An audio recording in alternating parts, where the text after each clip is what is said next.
Outcome of our theme. After learning about this,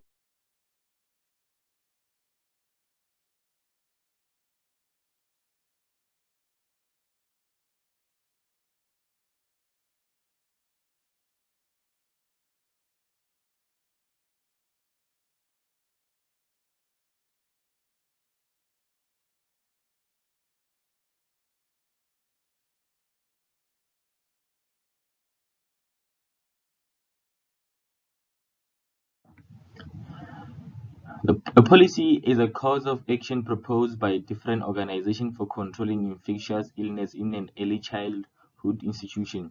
The policies include general health and exclusion policies.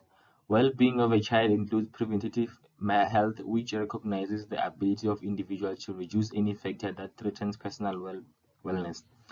Preventative health should be exposed and established at an early stage in children's life to help children lead a healthy and productive lives.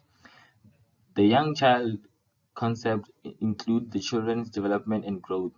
In the function phase, the childhood care and education practitioners support and monitor the children's development and growth.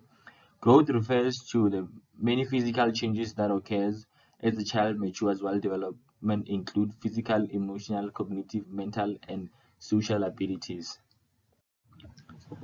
The importance of teaching health policy. Health education builds students' knowledge, skills, positive attitude about health. Health education teaches about physical, mental, emotional, and social health. It motivates the learners to improve and maintain their health and prevent diseases, reduce risky behaviors. Health education policies and instructions help students to learn skills so that they will use to make healthy choices throughout their lifetime. The middle years of childhood are extremely sensitive times for several health issues, especially when it comes to adopting health behavior that can be a lifelong consequences. The youngsters might be exposed to a variety of health themes in schools, including nutrition, diseases prevention, physical growth and development, reproduction, mental health, abuse prevention, consumer health, safety, which includes crossing streets, riding bikes, first aid, and the hallmark maneuver. The goal of this education is not only to increase your child's health knowledge and to create positive attitude towards its own well-being, but also to promote a healthy behavior. Promoting healthy behaviors at a young age helps to create a habit for our children, but health education should be an ongoing classroom and household discussion throughout their lives. Health education programs are most effective if parents are involved. Parents can complement and reinforce what children are learning in school during conversation and activities at home. Schools can provide basic information about implementing healthy decision, for instance, teaching the children about the importance of washing their hands after eating, after visiting the bathroom, after playing outside before entering the classroom, and etc. Health education is a vital for learners as it builds their knowledge and attitudes about health. Health education does not only concentrate on being healthy, it also focuses on emotional, mental, social health too. Educating learners on the importance of health builds their motivation, instilling the importance of good health in schools, helps learners to make healthy life choices when they grow older and continue doing so throughout their lives. It also prevents various injuries, diseases, and the importance to teach children awareness about living a healthy lifestyle. Health education encompasses of health, physical and social. Our theme teaches mostly people of all ages about how diet and exercise contribute to a healthy lifestyle. It also encourages positive changes in behavior and lower risk of addiction to unsafe um, health practices. Most schools around the country have courses aimed at teaching health education to the learners. These courses often revolve around the body, healthy eating, and exercising. Some students are taught basic health and physical fitnesses early on. More in-depth courses are designed for middle and high school students. Components of health policies. We have a schematic presentation that talks about how various components of health policies cooperate to ensure the health and safety of children and personnel on early childhood education.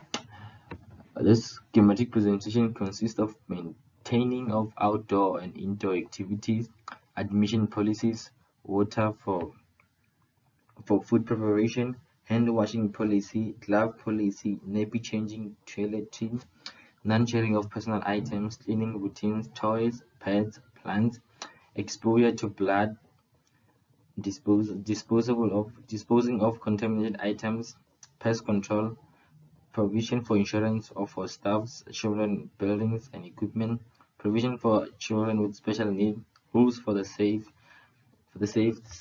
use of equipment, regular safety check supervision, child health services, emergency plan, disaster plan, food preparation, and for staff, and so on. As foundation phase teachers, we need to work continuously for our children's welfare and give them the opportunity to talk and become educated on these issues. To learn more about approaches we can take to ensure our children are being exposed to health education at an age and beyond. For more information on how to maintain the learner's health in school, um, viewers, you can go through the Health, Safety and Nutrition for the Young Child book, or the National Integrated Early Childhood Development Policy, and the Integrated School Health Policies. The source one, it contributes to our assignments by elaborating more on how classroom and premises should be in terms of maintenance of indoor and outdoor standards, school admission in terms of how should the school follow procedure, sanitation, hygiene for the health of the learners, security in the school premises as the learners needs to feel safe, medication and how schools should have a proper emergency plan to deal with events like illness, injuries in the school premises, execution and transportation of learners, and a policy based on food preparation and as how should the meal be prepared and how it should be served.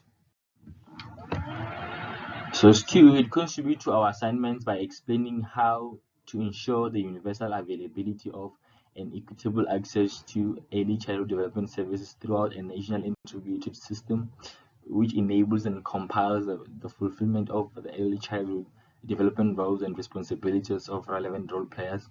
It further helps us to understand on how to establish the organizational and institutional arrangement necessary to lead, plan for, implement, coordinate, and monitor the provision of early childhood development services. So study contribute to our assignment by focusing on the achievement of health and educational outcomes and how it should be implemented within a child's right approach. This means that the children should not be passive recipients but must be empowered actors in their own schools.